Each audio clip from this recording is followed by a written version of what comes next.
Okay guys, andito tayo ngayon sa Division Festival of Talents. So bali electricity installation and maintenance tong contest na to. Bali tapos na sila. Ito yung contestant number 1. So ayan guys, may naka-usling wire. Hindi masyado na kabit ng estudyante. Ito naman guys yung pangalawa. Okay din. Ito medyo okay to. Tapos saka may ano rin siya, 3-way switch. Yan. Bali 3-way switch din siya at saka may single switch. So yung ginamit niya ay metal saka PVC pipe. Malinis maliban sa pagkapaliko ng metal, medyo may konting yupi. Ito yung contestant number 2. Yan. Ito yung sa school namin guys. So ito malinis yung pagkagawa. Yung PVC nya may bend din, saka yung metal nya sakto sa sukat yung diagram electrical na ginawa nila. So malinis, may 3-way switch din. Ito guys, hindi natapos. Yan, kinapos yung bata sa oras. Bali 4 hours itong gagawin, tapos 2 bata yung gagawa. Junior high school ang mga contestant dito guys sa Festival of Talents.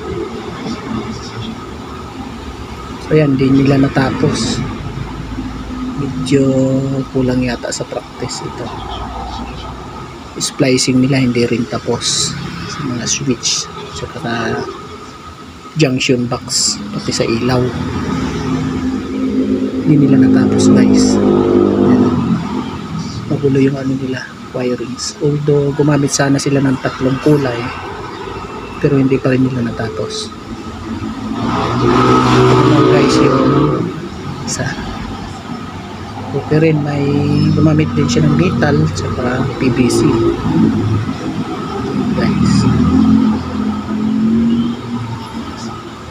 Ito yung breaker nila. Yan, okay naman, maganda naman pagkaka-install. May single switch din siya, tapos yung metal nya, yung pagkakabit medyo may yupi. Kita nyo may yupi siya, hindi masyado maayos yung pagkakabit yung bata. Tapos ayan, may ano rin siya.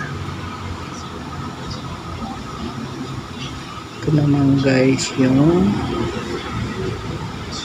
huling contestant. Ayan, malinis naman pagkakagawa niya, pero yung ginamit niya is PVC lahat. Tapos yan, may single switch siya, single switch din. Yun lang, single switch, kahit yung tugang niya single switch pa rin, hindi siya gumamit ng 3-way switch. Although natapos niya yung pagkakagawa, natapos ng bata, pero single switch lang. So ito guys, yung sa school namin contestant number 3 ang first runner up at lalaban sa region. Yan yung pinakamalinis na gawa na na-assist ng mga judges. Saka umilaw din, wala siyang error o sunlight. Sa splicing, malinis din. So congratulations guys sa school namin, saka sa ibang contestant kahit hindi na